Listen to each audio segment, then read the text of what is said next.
Welcome back. Data download time.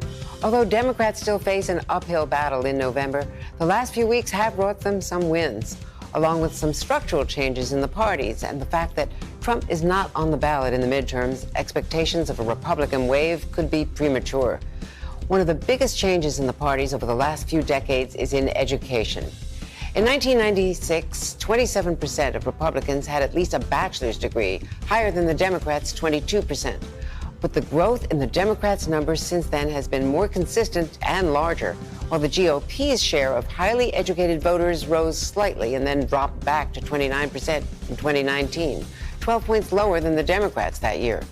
And these numbers matter because not everyone votes at the same rate.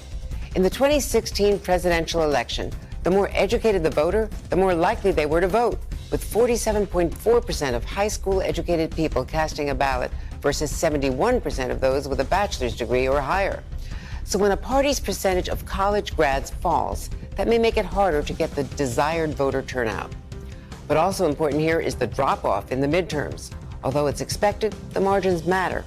And after starting with the lowest number to begin with, turnout among voters with a high school education also dropped the most, a decrease of 8.6% from the presidential vote to the 2018 midterms.